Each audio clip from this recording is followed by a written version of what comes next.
In 1919, he hit 29 home runs and was sold to the New York Yankees. A three-run home run for Buckington. The Yankees now lead by a score of 3-2. Bill Lee is now going over to a couple of the Yankees, and there they go again. One hits it to deep left. That might send the Yankees to the World Series. Varitek and A-Rod going at it. Roberts is going. Posada's throw. Roberts safe. And what can I say? Just tip my hat and call the Yankees my daddies. Welcome to Fanbase, a deep dive into the greatest rivalry in sports, episode 183. We're going to call it the Dog Edition. We're back in the pandemic era in my basement. If you're watching this on YouTube, and if you're listening, well, we're in my basement for a various number of reasons.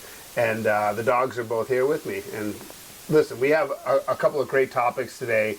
I want to start off with Alex Bregman. We got details of the contract. No real surprises.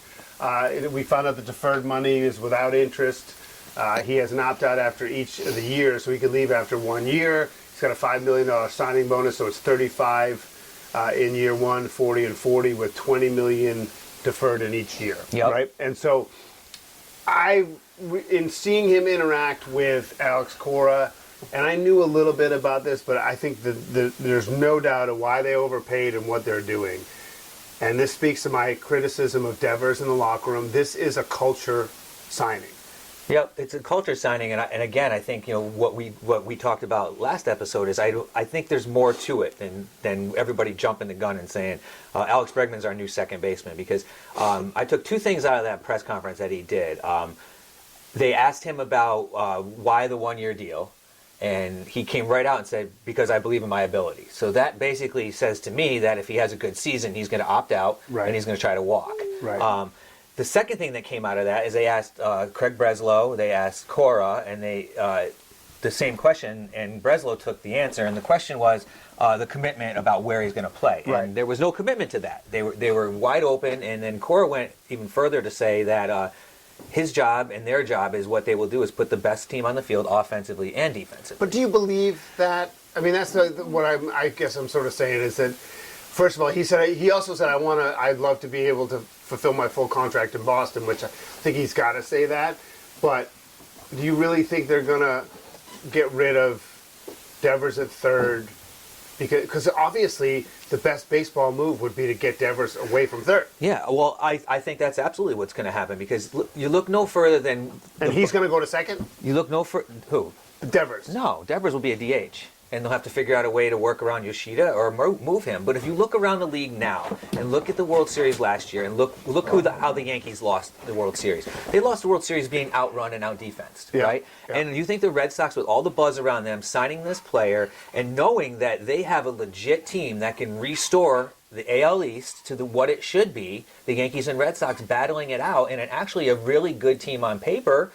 You think they're that good now on paper? Absolutely, I think they're that good on paper. If they play to like I said, their potential. I don't think for a minute that the Red Sox are going to be like, oh, let's take a Gold Glove third baseman and throw him at second. Now that said, yes, I'm sure Alex Bregman could play second base, but why take the hit defensively when you can just put him at third base and keep him where he is and just move Devers? But now you got a $30 million DH. There's a lot of $30 million. There's a $70 million DH last year in baseball. I don't think the DH thing means anything, because, listen, you could spin it like, hey, you want to be like David Ortiz and be the next guy? You want to be the next big thing, be the next Hall of Fame DH? See, Rafael Devers is a good hitter, but he's not going to be a third baseman his whole career. We know that, right? So either start the transition now and work him into first base a little bit. I'll say the same thing about Aaron Judge, right? But you gotta be thinking about that if you want to compete and you want to win, and I think that's what they want to do. You don't think? By the way, the noise you hear in the background is the dogs playing. I shouldn't have given him that toy. That's my mistake. You don't think that Devers is going to be unhappy? No, I don't think so. I think just for the same reason why, like you said, Brian, he's not that guy that's looking for the spotlight. Even when his contract, that whole let's extend him. I don't really feel like he was that vocal in that whole thing. Well, it's because he doesn't talk a exactly. whole lot. So what better way for that him doesn't just mean to he doesn't feel a whole lot, though. Well, I mean, he's got a great contract. He's got, he's going to realize that he's a one-dimensional player pretty much within the next year or so, and he's not. He should be happy, right? Yeah. He's making $35 million a year, right? Something like that. 32? I honestly think a lot of this speaks to, I don't think he's a hard worker.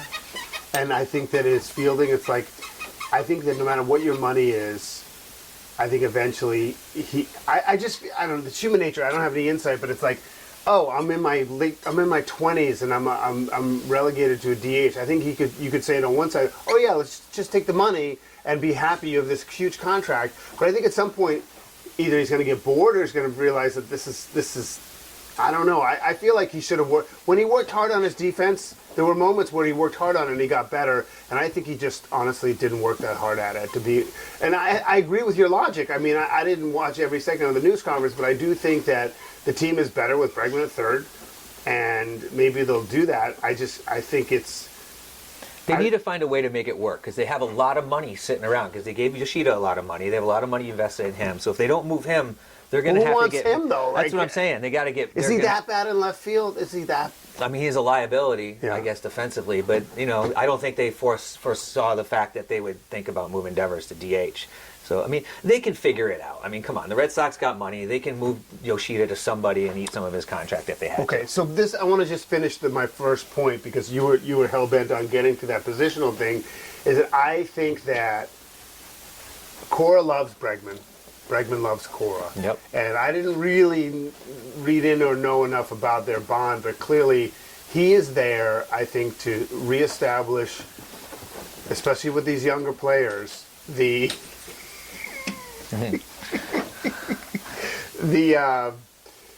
culture in the locker room. And I think guys like Duran and Casas is a little weird, and Duran has had his issues, right? Yeah. And I think Bregman, honestly, he's not going to take any crap, anything less than trying to focus on winning.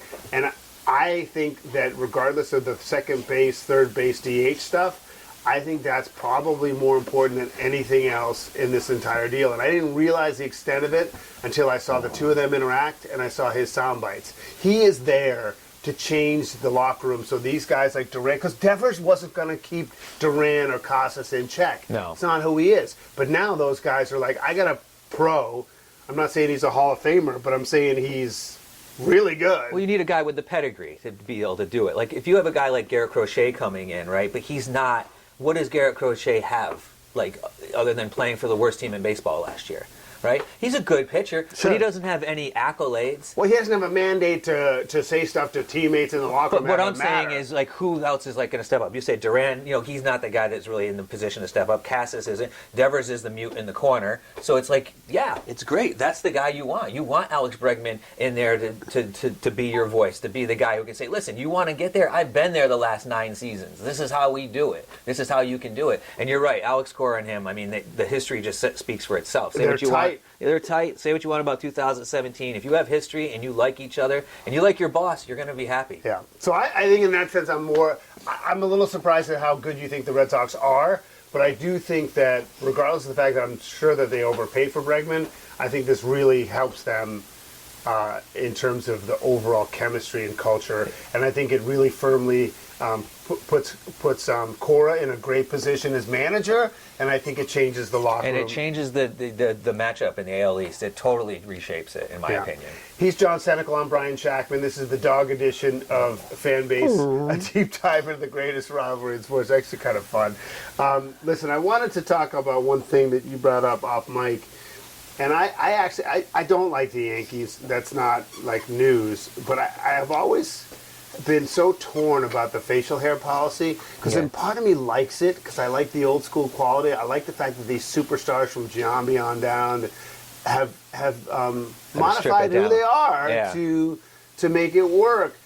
At the same time, I think it really mutes personality. Like I think of Verdugo. I mean, it's just like him without all his flair seems to be like a different guy. Right. And I'm not sure. I mean, your point is, you can just pull it. Your point is that I think it's what you're going to say. I'm not sure. Is that maybe it's time to change it?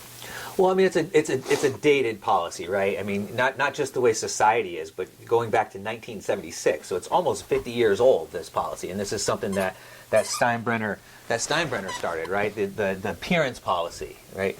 And I don't look at it as being such of a big deal because if Don Mattingly survived it and he actually got benched for a game for having long hair back in 1991. If Don Mattingly can survive it, anybody can survive it, right? I mean, he's Mr. Yankee, Don Mattingly, and it never was an issue with Jeter, obviously. But like you said, the Giambis, and you get to see someone like Damon come in, and they went from being a caveman in the Red Sox to a lawyer. To a lawyer with the Yankees. But recently, it's come up again because of Devin Williams. And Devin Williams, came over from the Yankees in a big trade in the offseason from the Brewers, and part of his persona, I say in air quotes, is his makeup, his look, his beard.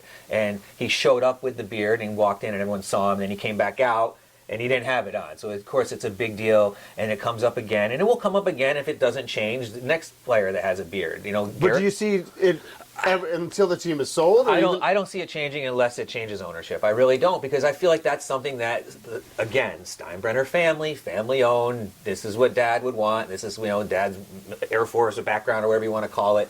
I don't see it changing unless the ownership changes. No. Do you think it should change?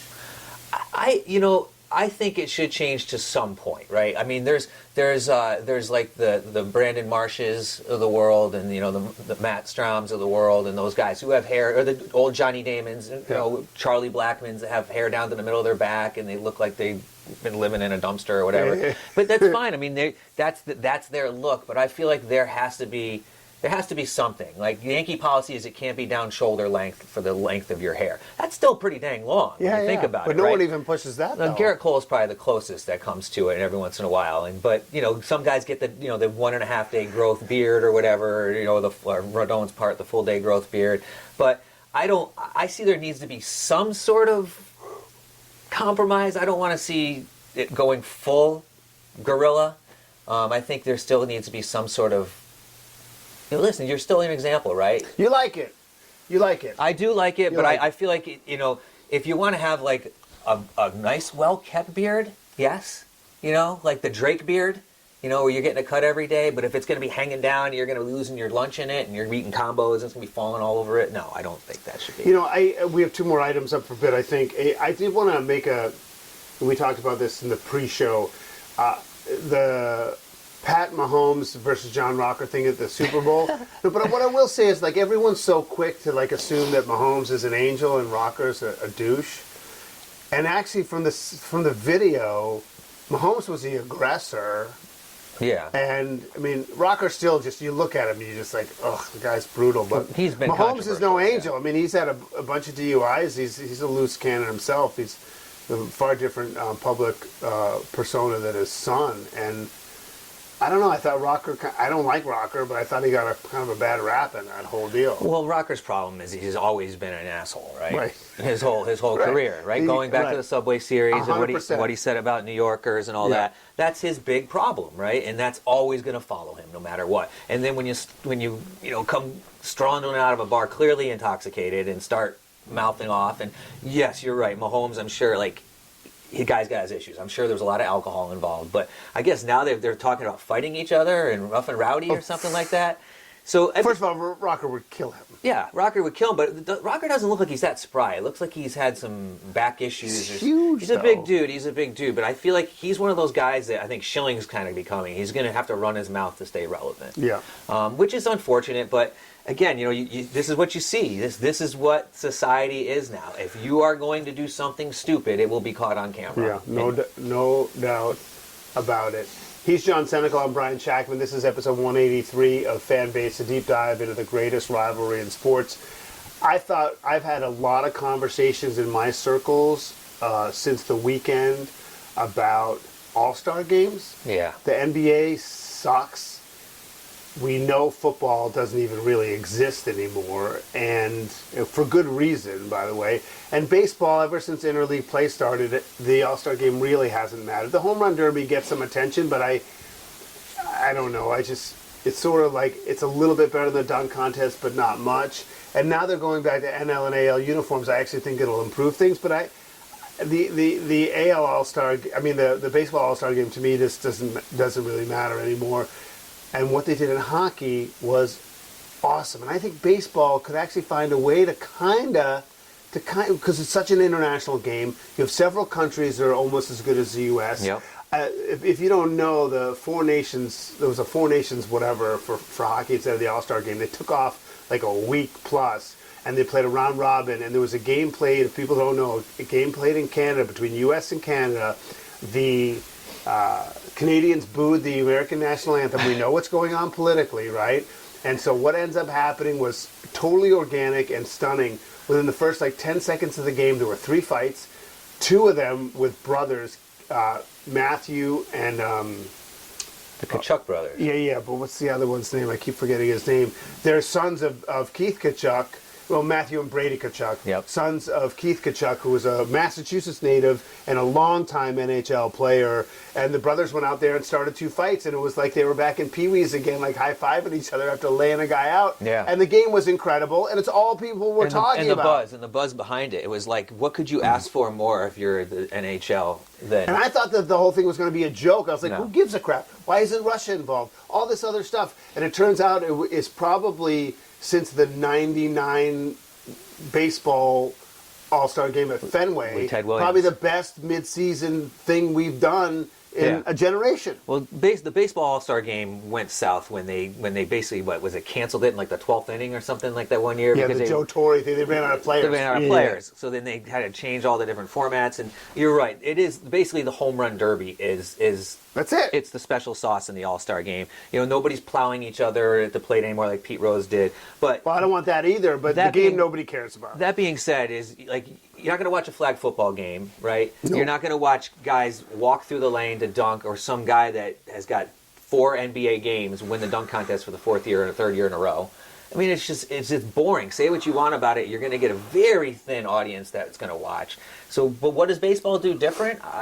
I said it before. I would love to see more of a skills competition kind of thing. But what do you do? Well, you do hitting competitions and that kind of stuff, throwing competitions from the outfield, hit the targets, So that kind of throwing, thing. I see, hitting, okay, this one has to go to opposite field, that kind of stuff. that kind of stuff. Or, hit the moving targets, or that kind of thing.